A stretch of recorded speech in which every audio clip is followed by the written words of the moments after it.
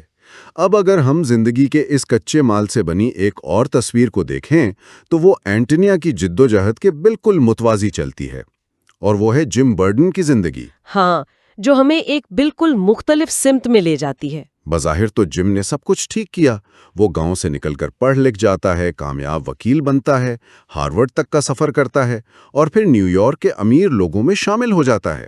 اس نے تو دنیا فتح کر لی۔ لیکن اندر سے اس کی زندگی کتنی بنجر ہے۔ ذرائع بتاتے ہیں کہ اس کی شادی محبت سے خالی ہے، بس سماجی رتبے کے لیے ہے۔ ان کے ہاں اولاد بھی نہیں ہے۔ ہاں، وہ ایک مشینی اور کھوکھلی زندگی گزار رہا ہے۔ دوسری طرف اینٹونیا کو دیکھیں، جس نے دھوکے کھائے، غریب رہی، لیکن آخرکار اینٹون کوزاک نامی ایک محنتی شخص سے شادی کر لی۔ وہ ایک فارم پر رہتی ہے اور اس کے درجن بھر بچے ہیں، گھر کہکہوں اور زندگی سے بھرا ہوا ہے۔ یہاں ادبی نقاد ایک اہم نقطہ اٹھاتے ہیں کہ یہ ایک ماڈرنسٹ یا جدید ناول ہے۔ اس میں کوئی روایتی کلائمیکس نہیں ہوتا جہاں ہیرو ولن کی لڑائی ہو۔ مجھے تو یہ آج کے ہسل کلچر پر ایک بہت بڑا تماچا لگتا ہے۔ بالکل ایسا ہی ہے، یہ موازنہ بہت زبردست ہے۔ آج شہروں میں لوگ شیشے کی اونچی عمارتوں میں ڈیلز کر رہے ہیں، بظاہر کامیاب ہیں لیکن اندر سے اکیلے اور تھکے ہوئے ہیں، بالکل نیو یارک کے جم کی طرح، جبکہ مٹی سے جڑے لوگ کم وسائل میں بھی بھرپور زندگی گزار رہے ہیں۔ اور دراصل یہی وجہ ہے کہ ولا کیتھر نے اس میں کوئی سنسنی خیز اختتام نہیں رکھا۔ جدیدیت کے دور میں مصنفین نے محسوس کیا کہ حقیقی زندگی کسی ڈرامے کے کلائمیکس کی طرح نہیں بلکہ موسموں کی طرح چلتی ہے۔ ہاں، جس میں بیج بونے اور فصل کاٹنے کا ایک چکر ہوتا ہے۔ بالکل، ڈیوڈ پبلشنگ کی ریسرچ اسے سیلف فلفلمنٹ یا تکمیل ذات کے تصور سے جوڑتی ہے۔ کیتھر نے مادی کامیابی پر سوالیہ نشان کھڑا کیا ہے۔ جم کی زندگی کاغذوں پر کامیاب ہے لیکن نفسیاتی طور پر وہ قیدی ہے، اور جب وہ 20 سال بعد اینٹونیا سے ملنے جاتا ہے تو اسے جھریوں والی بوڑھی اینٹونیا ملتی ہے، لیکن اس کے اندر اب بھی وہ فائر آف لائف یا زندگی کی آگ روشن ہوتی ہے۔ ہاں، اس کے بچے، اس کا فارم، یہ سب اس کی ذات کی تکمیل کرتے ہیں۔ اس نے اپنے درد کو ایک بھرپور خاندان میں بدل دیا۔ یہ ناول پیغام دیتا ہے کہ کامیابی بینک بیلنس میں نہیں بلکہ اس میں ہے کہ آپ نے اپنی زندگی کے کچے مال میں کون سے رنگ بھرے ہیں۔ واہ کیا بات ہے، اور کیا ہی شاندار رنگ بھرے اینٹونیا نے۔ لیکن یہاں سے ہمارے مطالعے کا ایک نیا پہلو سامنے آتا ہے۔ اگر وہ شیشے کی عمارتیں سچی خوشی نہیں دے سکتیں تو پھر خوشی کا اصل منبع کیا ہے؟ یہ ایک بہت گہرا سوال ہے۔ اس کا جواب ہمیں کتاب کے ایک مرکزی تھیم سے ملتا ہے، آپٹیما ڈائز، یعنی انسان کی زندگی کے بہترین دن جو گزر گئے، اور فیوجٹ، یعنی وقت کی وہ پرواز جو واپس نہیں آتی۔ ہاں، جم اور اینٹونیا کی 20 سال بعد والی ملاقات اسی کی عکاس ہے۔ ہم نے ریڈٹ پر ایک قاری کا تبصرہ دیکھا جس نے لکھا کہ ہم سب کی زندگی میں کوئی نہ کوئی اینٹونیا ضرور ہوتی ہے، کوئی بچپن کا دوست، کوئی استاد، جن کے ساتھ وقت کم گزرتا ہے لیکن وہ ہماری سوچ پر ایک انمٹ چھاپ چھوڑ جاتے ہیں۔ اور ناول کا وہ مشہور اقتباس بھی تو ہے نا کہ خوشی یہی ہے کہ کسی مکمل اور عظیم چیز میں خود کو گھلا ملا دیا جائے۔ ہاں بالکل، میرا اس پر ایک مشاہدہ ہے۔ کچھ لوگ پرانی کتابوں میں رکھے ہوئے بک مارکس کی طرح ہوتے ہیں۔ ہم زندگی کی دوڑ میں صفحے پلٹتے جاتے ہیں لیکن جب برسوں بعد کسی بک مارک سے ملتے ہیں تو یاد آ جاتا ہے کہ ہم اصل میں کیا تھے۔ واہ، یہ بک مارک والی تمثیل تو بہت ہی زبردست ہے۔ تو یہاں سوال پیدا ہوتا ہے کہ کیا وقت کی دھول اور ہزاروں میل کی دوریاں واقعی سچے رشتوں کو ختم کرنے کی طاقت رکھتی ہیں؟ ادبی تجزیوں کے مطابق بالکل نہیں۔ کہانی سکھاتی ہے کہ کچھ رشتے وقت اور فاصلے سے آزاد ہوتے ہیں۔ جب جم 20 سال بعد اینٹونیا کو دیکھتا ہے تو اسے جھریوں سے فرق نہیں پڑتا۔